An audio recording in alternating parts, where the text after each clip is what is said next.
Cristina, who will be presenting the class today. You're going to love her. You're going to be just thrilled with this class.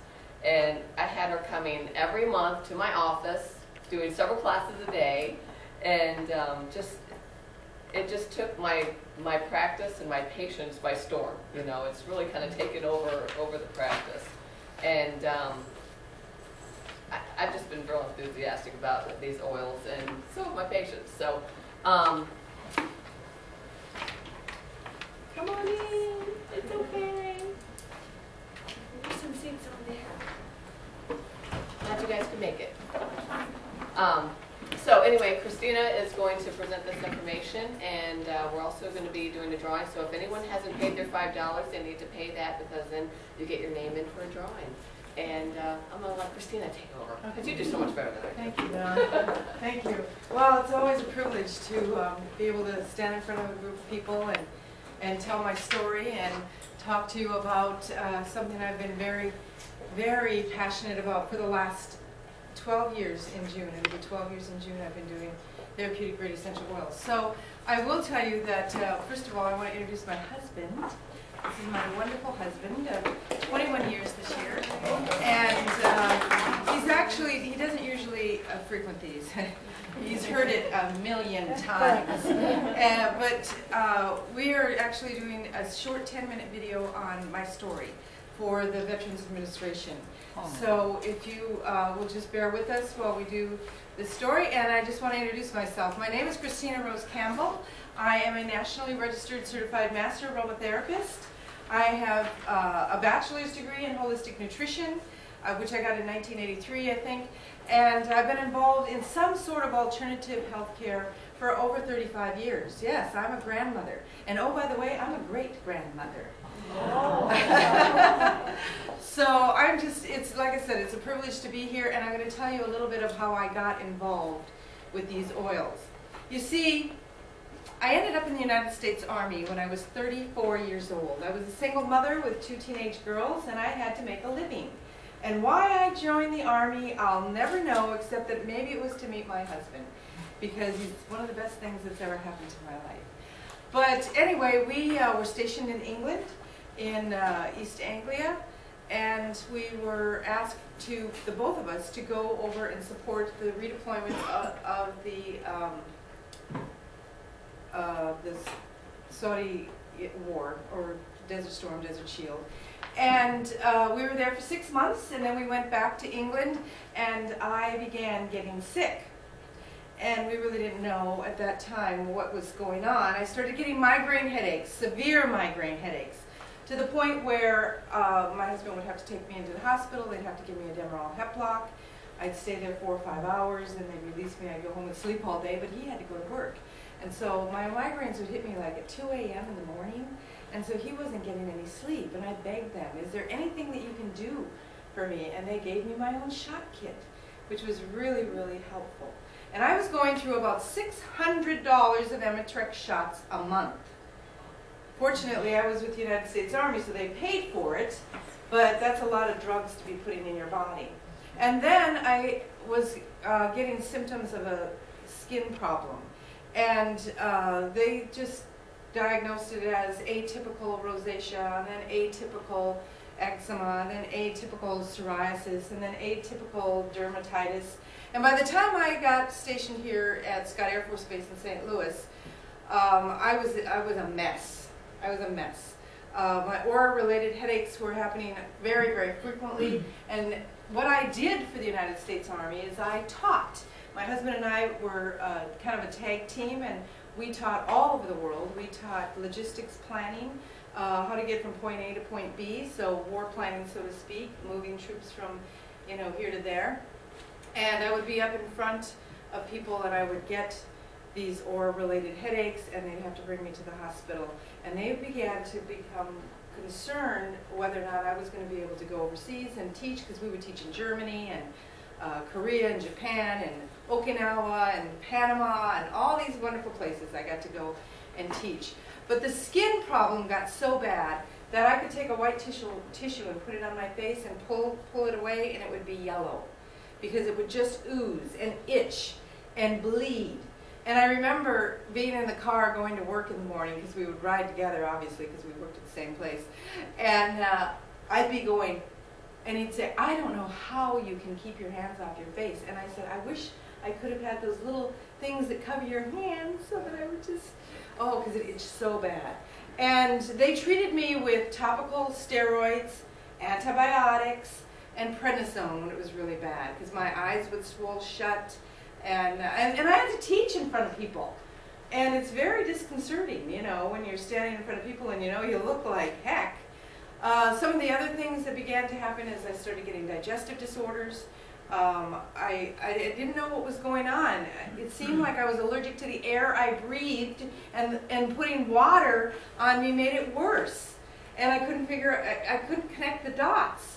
And then I started getting restless leg syndrome, really bad. And they put me on a medication for that. I also had toenail fungus, and they decided that they wanted to put me on Lamisil. And that was about the time that I started saying enough is enough. I'm taking all these shots, I'm taking all these drugs on my face and orally, you know, the prednisone is very hard on the liver. I'm taking this drug for my restless leg, and now you want to give me Lamisil, and oh, by the way, because I'm depressed, you want to put me on an antidepressant.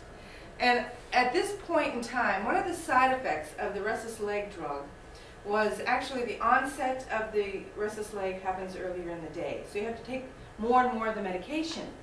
And I was experiencing the restless leg at about 3 p.m. at my desk at Scott Air Force Base, and I began to weep.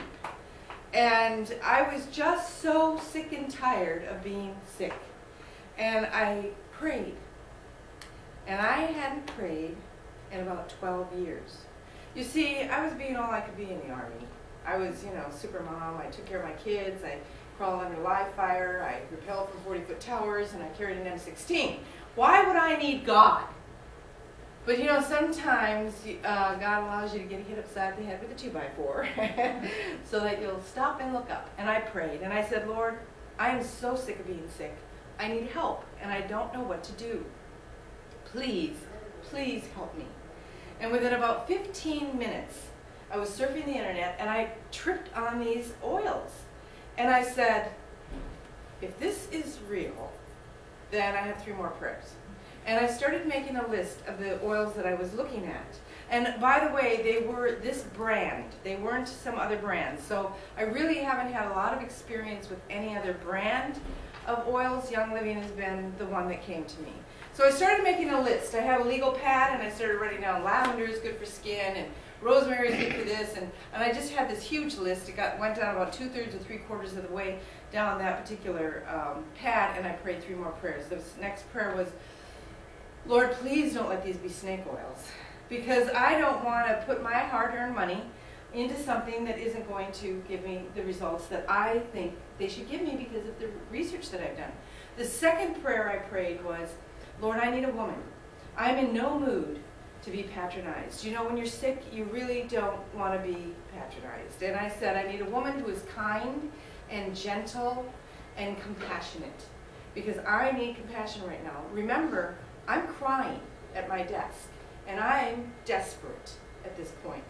The third prayer was, and Lord, and please don't let her try to sell me anything, because none of us like to be sold, and especially if you're sick.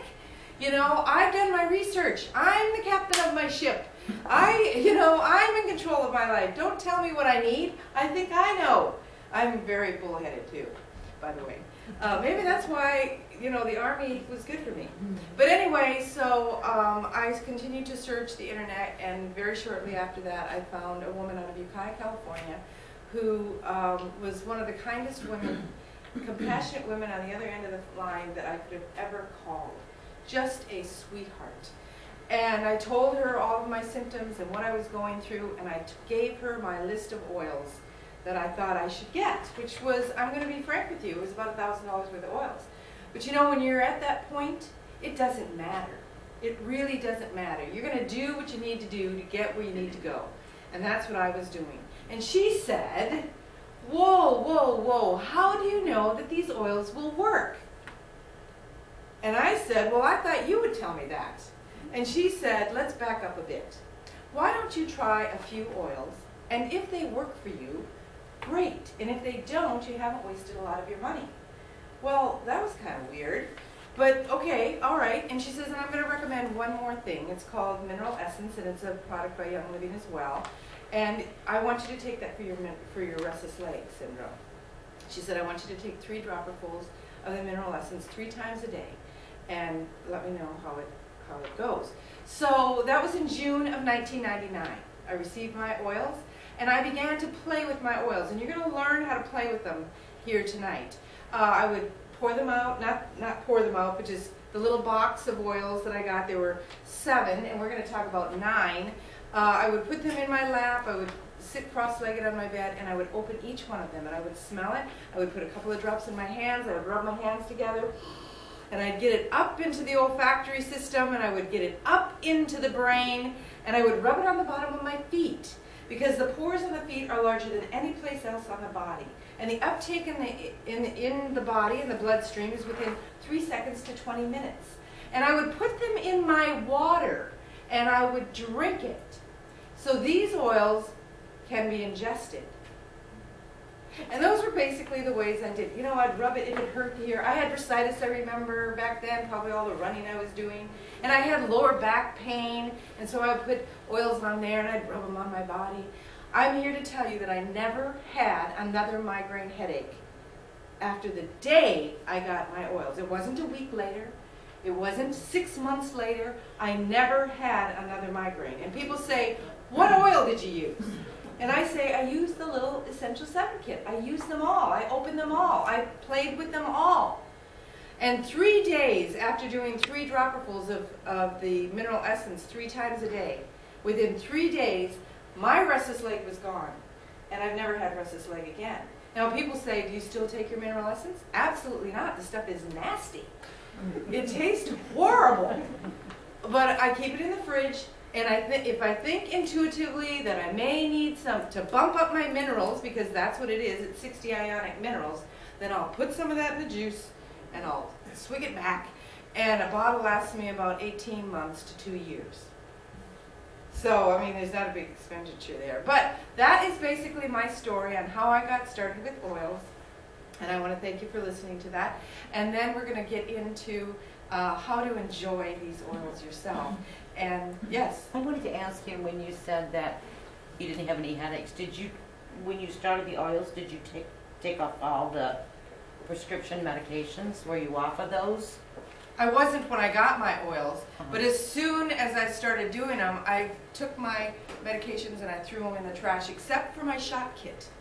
Except for my shot kit. You see, I lived in fear of getting a migraine. How many have had severe migraines in here? You live in fear of a migraine. And I don't want to not have a shot kit if I'm going to have a migraine. So I kept that on my shelf. And I found that kit a couple of years ago in the new house that we live in now. And I looked at it and it was so expired. And I just went, yeah, and I threw it away. But I had kept it probably for 7 years. You know, I'm sure it probably would have been bad, but no, I kept them. But the other medications, I threw in the trash, especially after my restless leg went away. I said, I don't need this anymore. Poof, it's gone.